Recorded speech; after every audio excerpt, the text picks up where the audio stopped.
Her Har Mahadev. Hello guys, welcome back to our blog channel it's blogger guy and I am Saumya. तो भाई आज कुछ blog में होने वाला है अलग, बहुत ही special. I am really very excited about today. तो आज हम लोग कोई ट्रैवल ब्लॉग नहीं कर रहे हैं, आज हमारा ब्लॉग होगा किसी स्पेशल पर्सनालिटी के ऊपर। जी हाँ, तो he is my role model, a true nationalist, a true कट्टर हिंदू। तो आज हम आपको मिलाएंगे, नाम नहीं बताएंगे, आपको मिलाएंगे सीधे वहीं से। तो चलते हैं वहीं पे। हर हर महादेव।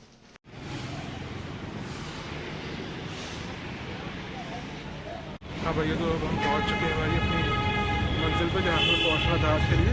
तो बहुत ही स्पेशल जगह है। आवाज़ थोड़ी सी ट्रैफिक की आ रही होगी, हम सॉरी। अभी ऊपर चलते हैं, बट भाई आई एम रियली एक्साइटेड। बाकी आपको तूफान आने वाले हैं, अभी नहीं बताऊँगा, ऊपर चल के बताऊँगा। चलिए चलते हैं। अभी हम लोग हैं DS में, अलीगढ़ के पुराने और नामी कॉलेज।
तो आप देख सकते हो मैं पहुंच गया हूँ DS कॉलेज के अंदर, और मेरे पीछे आप देख सकते हो कि किसका स्वागत होने वाला है।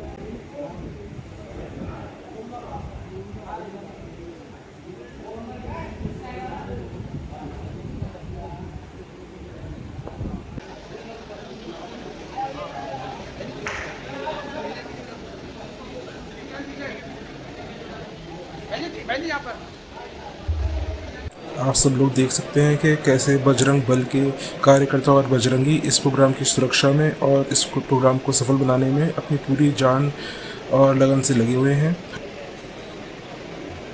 Hello hello.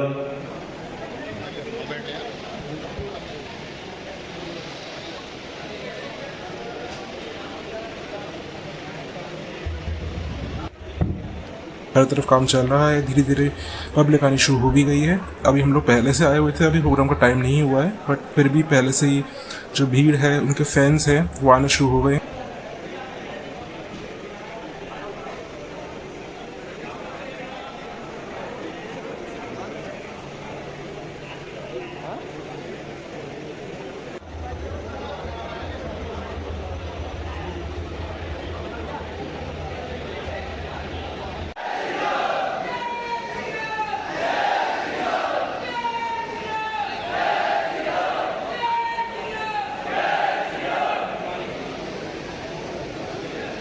नहीं है। और जिस समय पुष्पेंद्र और विष्णु शंकर की दोनों लोग आएंगे तो एक सर्किल बनाकर एक दूसरे का हाथ पकड़कर और बीच में एक गैलरी टाइप की बनानी है, उसमें उनको लेके जाना है। और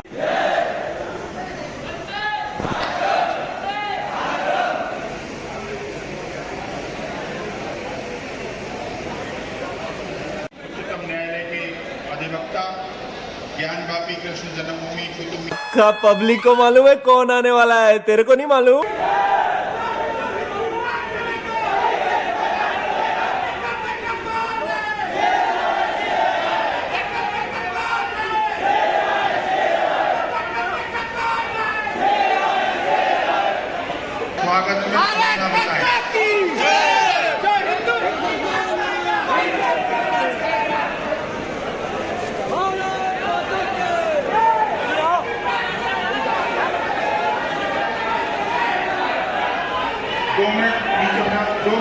2 मिनट नीचे, 2 मिनट नीचे।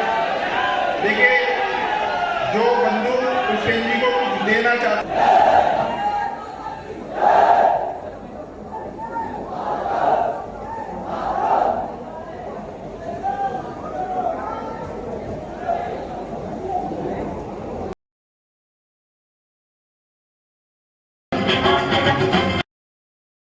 एक बार दोनों मुठियां बनकर एक जयघोष मेरे साथ आएंगे। हर हर महादेव, हर हर महादेव।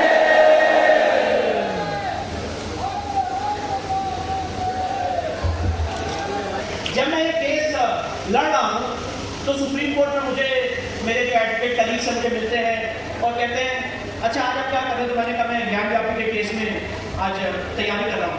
तो कहते हैं oh it's a communal matter, ये कम्युनल मैटर में आप जुड़े हुए हैं। मैंने कहा no it is a spiritual matter, ये हम सनातनियों के लिए आध्यात्मिक मैटर है। जो जैसे कि मैंने अभी बताया कि 5 ज्योतिर्लिंग में सबसे पहला स्वयंभू ज्योतिर्लिंग आदि विश्वेश्वर का ज्योतिर्लिंग है, जिसकी उत्पत्ति का केंद्र काशी है। और काशी को मैं यहाँ तक अगर रात भर भी काशी को डिफाइन करता रहूं तो काशी को कोई डिफाइन नहीं कर पाएगा। इसीलिए ज्ञान व्यापी के बारे में हमारी लीगल टीम ने रिसर्च की और रिसर्च करने के बाद पाया कि हमारे सनातन समाज के साथ घृणित से घृणित अपराध हुआ है। हमारी आस्थाओं के साथ हमारी आस्थाओं के केंद्र को कुचलने का काम किया गया है। और मैं आज आपके माध्यम से पूछना चाहता हूं एक सवाल, जो सनातनियों के आस्था के केंद्र रहे हैं उनको तोड़ने का काम किया गया, चाहे वो ज्ञान व्यापी हो, चाहे वो मथुरा की श्री कृष्ण जन्मभूमि हो, चाहे वो धार की गौशाला हो, चाहे वो 64 योगिनियों का मंदिर हो, चाहे वो कुतुब मीनार के अंदर कुतुब इस्लाम मस्जिद हो, चाहे वो टीले वाली मस्जिद हो। ये सारी मस्जिदें हिंदू मंदिर को ध्वंस करके वहां पे क्यों बनाई गई? क्या कारण था, क्या जरूरत थी ऐसा करने की? तो जो मैं अध्ययन कर पाया और जो मैं समझ पाया, इसका सिर्फ और सिर्फ एक ही कारण था। जो इस्लामिक आक्रांता थे वो बताना चाहते थे कि इस देश में इस्लाम आ चुका है और हमारा बिलीफ तुम्हारे बिलीफ से ऊपर है। तो हमारा भी एक कानून है, once a temple always a temple. अगर एक बार कोई जगह देवता की स्थापना हो जाती है तो वो समय के अंत तक देवता की रहती है, राजा भी उसको नहीं ले सकता। और इसी क्रम में ज्ञान व्यापी के केस के बारे में हमने रिसर्च की। हमने पाया कि इसको 1669 में आखिरी बार औरंगजेब ने तोड़ा, उससे पहले भी इसको तोड़ा गया था। और तोड़ने के बाद आज भी जो मंदिर है वो वहाँ एक भग्नावशेष अवस्था में पड़ा हुआ है। और मैं आपके सामने वो किस्सा बताना चाहता हूँ। 6 और 7 मई, 14, 15 और 16 मई 2022, ये 5 डेट बहुत इंपॉर्टेंट है सनातन समाज के लिए। वहाँ पे कमीशन हुआ। कमीशन के दौरान भारी मात्रा में जो मुस्लिम समुदाय के लोग हैं वो मैदानी चौराहे से गेट नंबर 4 तक भारी मात्रा में सड़कों पर उतरे हुए थे और कमीशन की कार्रवाई को बाधित करना चाहते थे, रोकना चाहते थे। तो इतना भारी जन सैलाब देख के ऐसा लगा कि आज हम लोग गेट नंबर 4 तक पहुंच ही नहीं पाएंगे। मैंने अपने पिताजी से पूछा कि भाई ये तो ऐसी स्थिति है कि आज शायद हम लोग यहाँ से जिंदा बच के भी नहीं जा पाएंगे। तो उन्होंने मुझसे कहा कि विष्णु आगे बढ़ते रहो, मुझे सिर्फ और सिर्फ महादेव दिख रहे हैं, तुम बढ़ते रहो। उस आत्मबल के साथ एडवोकेट कमीशन की निहत्ती टीम ज्ञान व्यापी परिसर के अंदर पहुंची। भारी मात्रा में उस परिसर में हिंदू चिन्ह मिले, हिंदू देवी देवताओं की मूर्तियां मिली, खंबे मिले, देवी देवताओं को रखने के आले मिले, 3 गुम्बद के नीचे हिंदू मंदिर के कटे हुए शिखर मिले। वेस्टर्न वॉल चीख चीख के कह रही है कि हिंदू मंदिर का भग्नावशेष है। और हद तो तब हो गई जब इस तथाकथित मस्जिद की गुम्बद के अंदर एक कैलेंडर लगा हुआ था और उस कैलेंडर पे लिखा था ज्ञान व्यापी मस्जिद। और जब उस कैलेंडर को उठा के देखा तो उसके नीचे स्वास्तिक का चिन्ह मिला। और वजू टैंक में बहुत भारी मात्रा में वहां पानी भरा हुआ था। तो मैंने एडवोकेट कमीशन महोदय से रिक्वेस्ट की कि पानी खाली किया जाए। उन्होंने कहा कि अगर पानी खाली किया जाएगा, अंजुमन इंतजामिया ने ऑब्जेक्शन किया कि अगर पानी खाली किया जाएगा तो मछलियां मर जाएंगी। तो हम लोगों ने कहा कि हम लोग भी जैन समुदाय से आते हैं, बिना मछली मरे हुए हम इस वजू टैंक के अंदर जाएंगे। 2 फीट पानी कम किया गया, वहाँ पे ऑक्सीजन की व्यवस्था की गई कि अंजुमन इंतजामिया की जो मछलियां हैं वो ना मरे। और उसके बाद सीढ़ी लगा के जब वहाँ बीच में पहुंचे तो मैं आपको यकीन दिलाना चाहता हूँ, आपको वो क्षण, आपको वो पल बताना चाहता हूँ, आपके सामने डिस्क्राइब करना चाहता हूँ कि मैं और मेरी लीगल टीम कुछ समय के लिए भूल गए कि हम लोग वकील हैं और अपने देवता अपने आराध्य को देख के चीख उठे, चिल्ला उठे, नमस्कार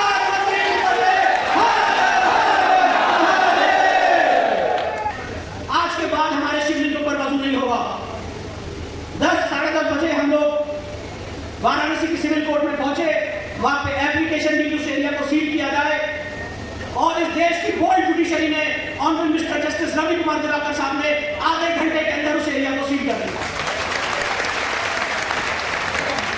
उन्होंने सिविल जज सीनियर डिवीजन के ऑर्डर को सीधे सुप्रीम कोर्ट में चुनौती दी।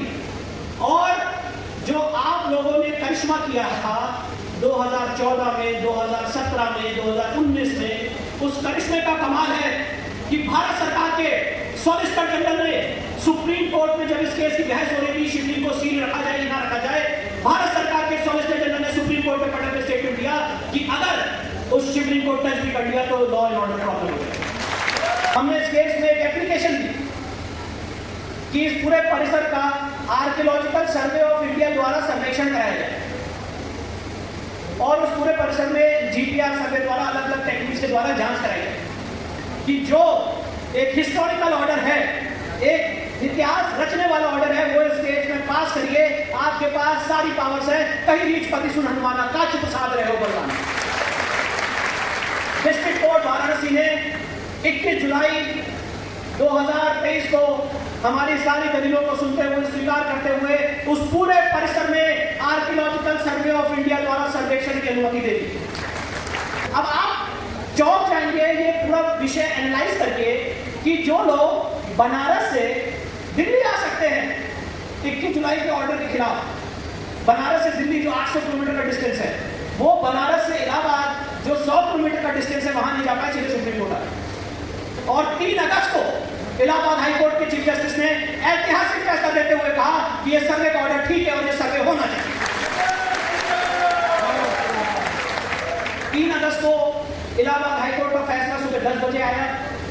अंजुमन इंतजामिया 2 बजे सुप्रीम कोर्ट पहुंच गया था अपनी पिटीशन के साथ। और आप जान के हैरान हो जाएंगे कि आपका ये छोटा भाई भी 2 बजे सुप्रीम कोर्ट की दहलीज पर था। हम भी कि आइए सुप्रीम कोर्ट में भी निपट लेते हैं। और 4 अगस्त को जब अंजुमन इंतजामिया के वकील ये कह रहे थे कि ये फर्जी केस है, ये फ्रिवलेस सूट फाइल किया विष्णु शंकर जैन ने, तब कोर्ट ने कहा कि जो आपके लिए वो फर्जी है वो दूसरे के लिए उसकी आस्था है। और 4 अगस्त को सुप्रीम कोर्ट ने भी परमिशन दे दी हम सबको और कहा कि नहीं, एएसआई सर्वे का जो ऑर्डर है वो ठीक है और एएसआई सर्वे वहां पे जारी रहना चाहिए, चलना चाहिए। तो आप कल्पना करिए, मैं ये बात आपके सामने इसलिए रखना चाहता था कि 21 जुलाई से लेकर 4 अगस्त तक 15 दिन के अंदर 3 कोर्टों से फाइनल जजमेंट आ जाए, ये अपने आप में एक ईश्वरीय घटना है। एएसआई सर्वे का काम निर्विघ्न रूप से चल रहा है और मैं आपको इतना बताना चाहता हूं आज कि इस केस में हम लोग जीत की दहलीज पे खड़े हुए हैं। जीत की दहलीज पे।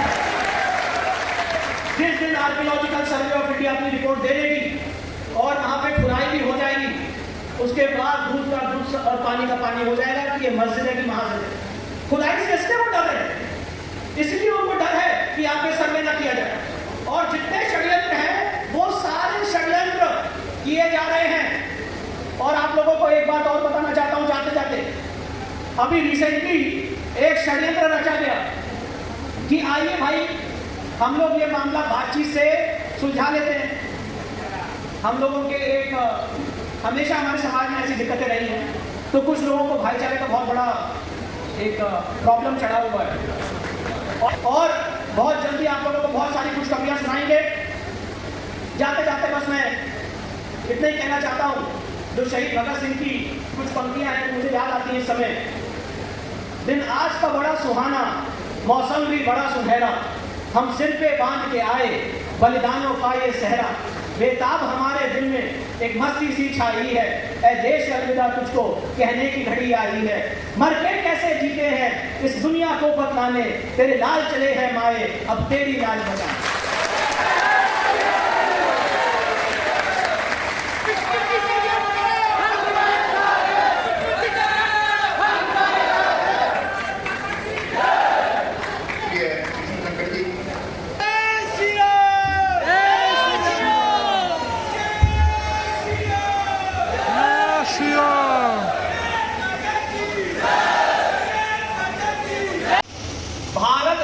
अनादिकाल से कभी भी जाति प्रधान देश नहीं रहा।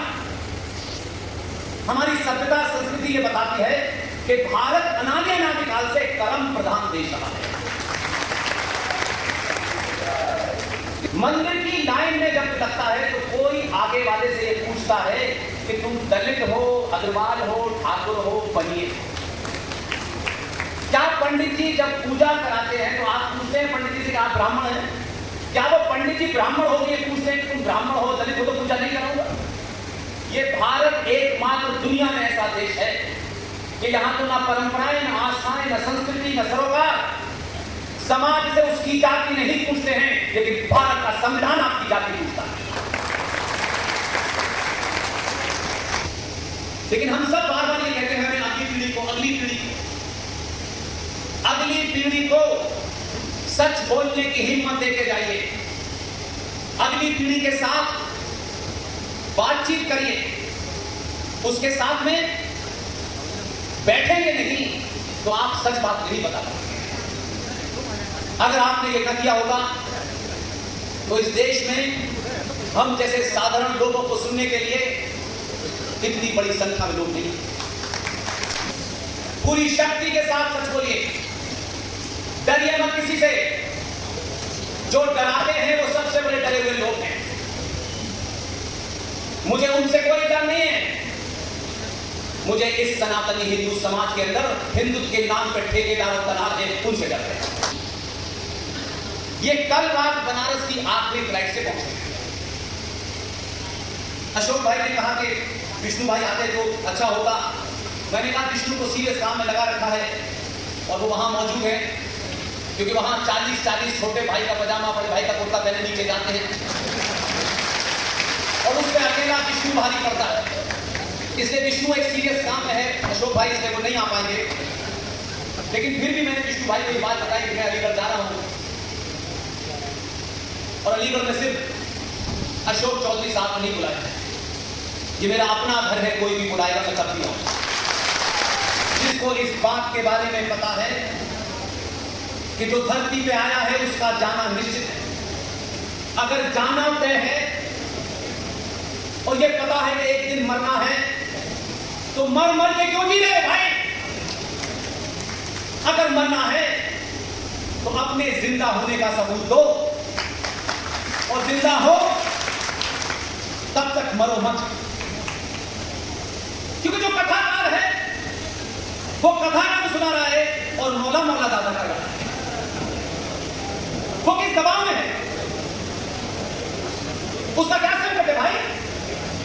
तुम कथा सुनाते हो, हमारी माओ से, बहनों से, बुजुर्गों से पैसा लेते हो, 4-4 करोड़ रुपया लेते हो, लेकिन उसी कथा में मौला ने मोरा और अली अली भी आ जाता है।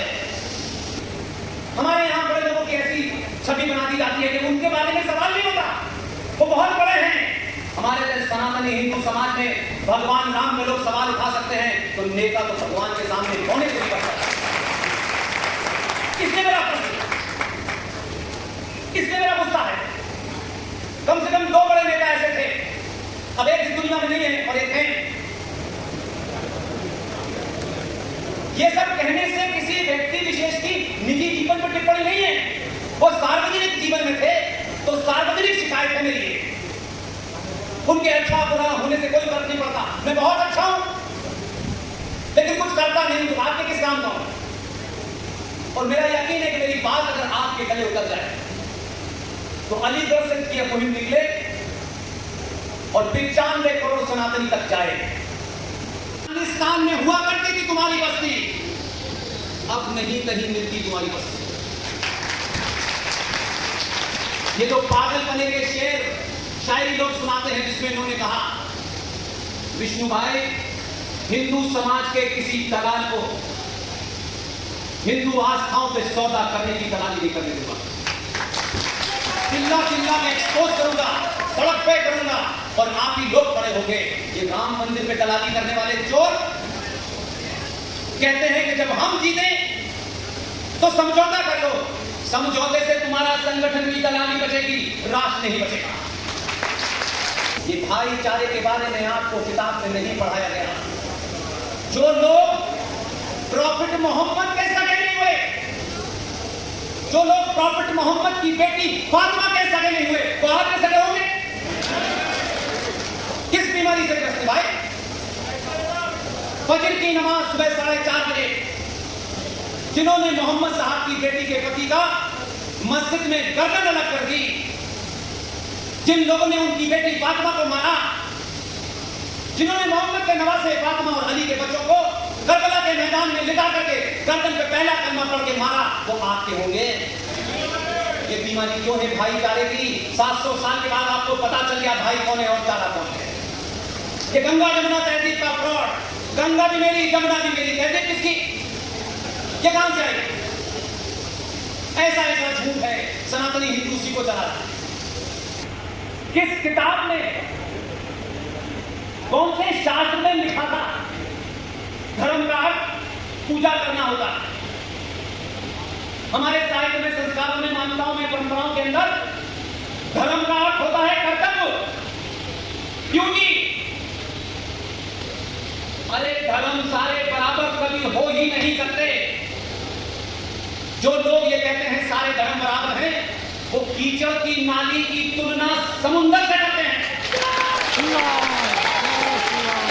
ये जो मज़ारे हैं, इस्लाम में मज़ार हराम है। प्रॉफेट मोहम्मद साहब ने अपने जीते जी कहा था, न उनकी कोई तस्वीर हो, न उनकी कोई मज़ार हो। अगर प्रॉफेट मोहम्मद साहब की मज़ार नहीं है, तो ये एक्सप्रेस वे के ऊपर कौन से औलिया मरे थे एक्सप्रेस वे पे? ये कौन सा मुझे पीर फकीर है जो एक्सप्रेस वे और नेशनल हाईवे पे ही मरता है? कोई कीचड़ में, नाली में कहीं नहीं मरता। एक्सप्रेस वे पे मजाक करेगी हमारे औलिया में से। बोल के देखो तो ना कुत्ता है, ना घोड़ा है, ना बिल्ली है, लेकिन मजाक चल रही है। सनातन जितना शुद्ध साइंस था, हम लोगों ने उसे सड़क छाप बना। जब नासा नहीं था, नासा 1958 में आया है, तब चांद से जमीन की धरती हमारे ऋषि मुनि ने नाप के बता दिया था। ज्ञान व्यापी मंदिर के अंदर शिवलिंग ढूंढ लिया, तो ये बयान किसका आया कि हमें हर मस्जिद में शिवलिंग क्यों ढूंढना है? दलालों, तुम्हें नहीं ढूंढना है, मत ढूंढो।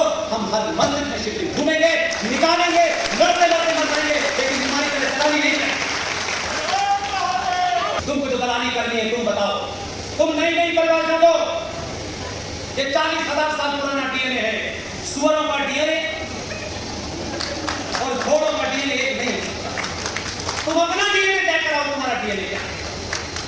हमको मतलब जाति पंडितों ने बनाई है। तुम किसकी दलाली कर रहे हो? तुम किस समाज की ठेकेदारी करके उसको मरवा रहे हो? आई होप भाइयों कि आपको ये वीडियो अच्छी लगी होगी। मैं स्पेशल थैंक्स करना चाहूँगा बजरंग दल हरिहर को, गौरव भैया पर, अवधि संस्थान को, जिनकी वजह से ये प्रोग्राम सफल हो पाया और मैं इस प्रोग्राम में रह पाया। I am feeling very proud कि मैं पुष्पेंद्र श्रेष्ठ जी और विष्णु शंकर जैन जी की बातें सुन पाया। और अगर आप लोगों को वीडियो अच्छी लगी तो प्लीज़ वीडियो को लाइक करें, कमेंट करें और चैनल को सब्सक्राइब करें और हमारी फैमिली से जुड़ें। हर हर महादेव, जय महाकाल। उस मुहिम को हमने दिल्ली में शुरू किया और हमने कहा कि सिर्फ 5 जो दिन के पहर होते हैं, उसमें कोई एक पहर में आप हनुमान चालीसा करें, लेकिन समापन वंदे मातरम से करिएगा। अभी कोई ताली बजा रही है। मेरा मानना है सत्ता से बाहर रह करके जितने ताकतवर आप होंगे, हर सत्ता डरेगी। और कैसे काम हुए मुझे नहीं पता कि मैं पिछली बार जब आया था तो वो काम हो चुका था कि नहीं। भारतीय राजनीति के 3 बड़े स्तंभ, सरदार पटेल, स्वतंत्र वीर सावरकर और सुभाष चंद्र बोस, इन तीनों के परिवार में एक भी नहीं है, न संसद में है न संसद के बाहर है। जिस देश ने आपको 250 से 300 साल गुलाम बनाया, अच्छी बात अपने शत्रु से भी सीखनी चाहिए। यह उन्हीं का दम है कि 14 के जब चुनाव का परिणाम आया तो भारत के मीडिया ने अलग अलग तरीके से व्याख्या की, लेकिन ग्रेट ब्रिटेन के सबसे बड़े अखबार ने इतना लंबा एडिटोरियल लिखा, लेकिन उसमें एक लाइन में वो सच्चाई लिखी जो भारत के किसी अखबार में लिखने की हिम्मत नहीं कि 700 साल के बाद भारत में पहली भारतीय सरकार बनी है।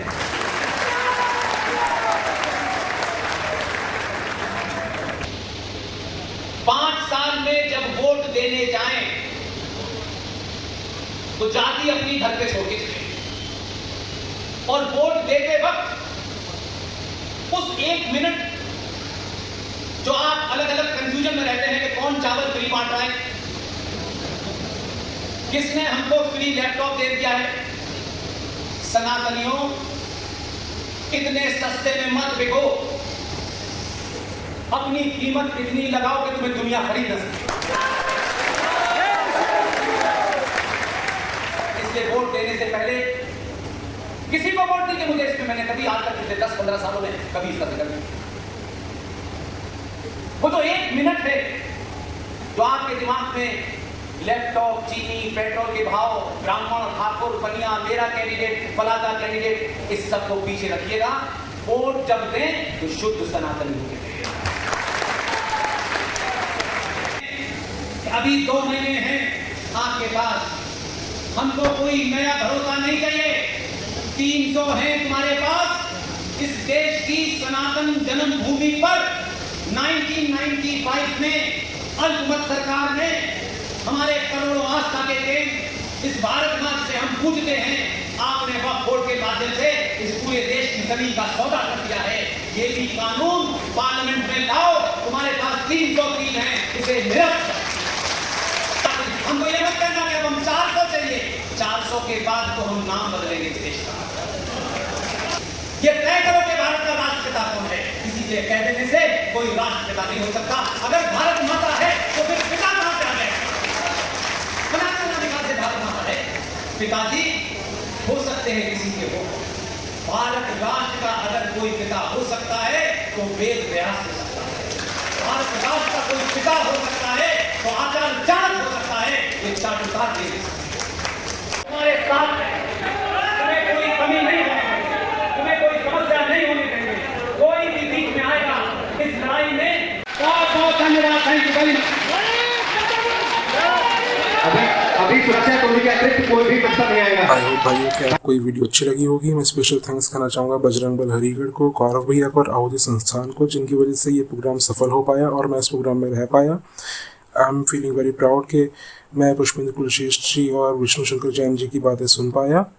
और अगर आप लोगों को वीडियो अच्छी लगी हो तो प्लीज़ वीडियो को लाइक करें, कमेंट करें और चैनल को सब्सक्राइब करें और हमारी फैमिली से जुड़ें। हर हर महादेव, जय महाकाल।